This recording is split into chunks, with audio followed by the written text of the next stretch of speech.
हरे कृष्णा। निश्चिंत कैसे हो सकते हैं?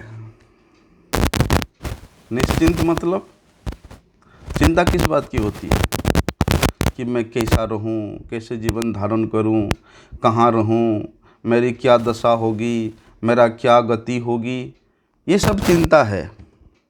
तो इन सब चिंताओं से हम मुक्त कैसे हो सकते हैं, निश्चिंत कैसे हो सकते हैं? तो शास्त्र कहते हैं कि हम जो कुछ भी अपना मान लेते हैं इस संसार में, हमारा कुछ तो है नहीं, लेकिन हम मानते हैं ये शरीर मेरा है, ये घर मेरा है, ये धन संपत्ति मेरा है, ये गाड़ी बंगला मेरा है, हैं? ये मन मेरा है, ये इंद्रियां मेरा है।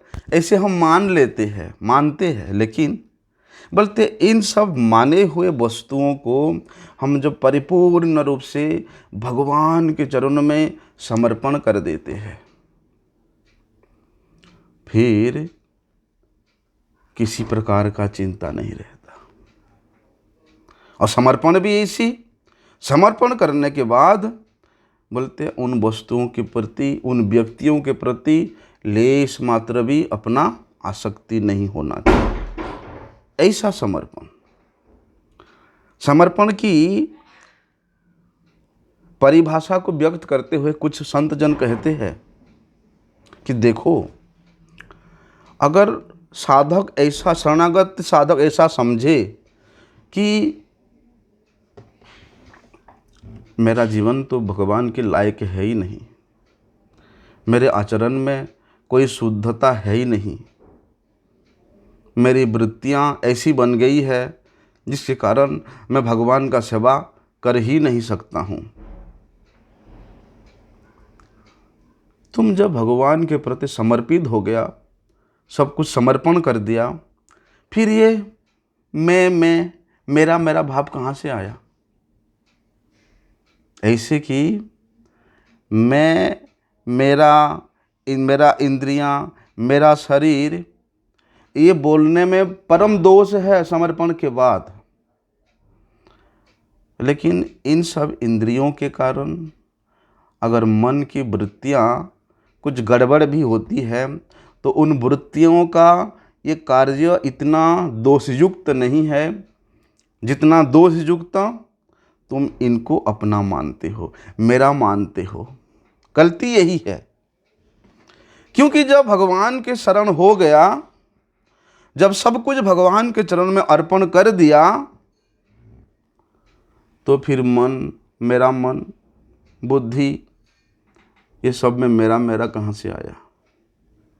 इसलिए शरणागत को मन, बुद्धि, चाहे शुद्धि अशुद्धि, किसी प्रकार की कोई चिंता करनी ही नहीं चाहिए। केवल मात्र चिंता करना है, चिंता दीन दयाल को, सो मन सदा आनंद। भगवान दीन दयाल की चिंता करो, नित्य निरंतर तुम निश्चिंत रहोगे, आनंद में रहोगे। इसीलिए कभी चिंता नहीं करनी चाहिए। अगर किसी कारणवश ऐसी भाव, अचानक ऐसी वृत्तियां तुम्हारे मन में आ भी जाए, तो अंतर्भाव से भगवान को पुकारो, हे नाथ, हे नाथ, हे प्रभु, आप मेरी रक्षा करो, आप मुझे बचाओ। ऐसी कातर भाव से भगवान के चरणों में प्रार्थना करना चाहिए, भगवान को बुलाना चाहिए, क्योंकि हम जिनके पास सब कुछ समर्पित किए हैं वे तो हमारे स्वामी है। और वे स्वामी भी ऐसा, वे सर्वसमर्थ स्वामी है, वे सब कुछ कर सकते हैं। क्यों? जब सर्वसमर्थ ही मेरे स्वामी है, मेरे पालक है, मेरे भरता है, मेरे धरता है, तो फिर मुझे किस बात की चिंता करनी है? मुझे किस बात की चिंता करनी है? फिर भगवान स्वयं इस बात को कहते हैं कि भैया तुम कोई भी चिंता मत करो, माँ शुचः। इसलिए निश्चिंत होकर के मन से भगवान के चरणों में गिर जाओ, भगवान के चरणों में लोटपोट हो जाओ और भगवान से यह कहो कि हे नाथ, हे भगवान, ये सब तो आपकी इच्छा की बात है, सब आपकी हाथ की बात है। आप इच्छा करने मात्र से ये सब दूरीभूत हो जाएगा।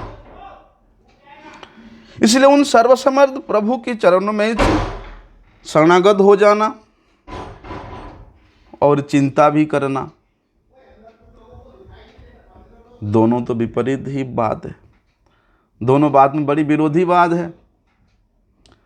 क्योंकि शरण हो गए तो फिर चिंता कैसी, और चिंता होती है तो फिर तुम्हारा शरणागति कैसी, तुम्हारी समर्पण कैसी। इसलिए ऐसा शरणागति को अवलंबन करो, ऐसा समर्पण हो जाओ कि फिर कोई वस्तु की चिंता ही, कोई समस्या का चिंता ही करना ना पड़े। क्योंकि भगवान स्वयं कहते हैं, तुम चिंता क्यों करते हो, जब मैं तुमको संपूर्ण पापों से मुक्त कर दूंगा, जब मैं कह रहा हूं, फिर तुम चिंता क्यों कर रहे हो। बस तुमको एक काम करना है। क्या करना है? भगवान के श्री चरणों को अपने हृदय में धारण कर लो। भगवान से यही प्रार्थना करो कि हे नाथ, मैं तो केवल आपका नित्य भृत्य हूँ और आप मेरे नित्य पालक हुए, आप मेरे नित्य स्वामी हैं।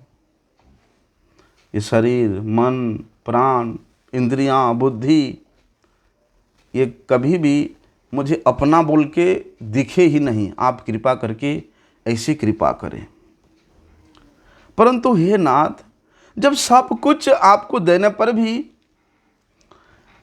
ये शरीर में, शरीर संबंधियों वस्तुओं में मैं और मेरापन दिख जाए, तो आप कृपा करके इस अपराध से मुझे क्षमा कर देना, आप कृपा करके इस अपराध को छुड़ा देना।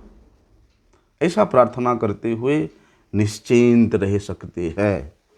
अन्यथा चिंता रहित होकर रहना ये संसार में असंभव।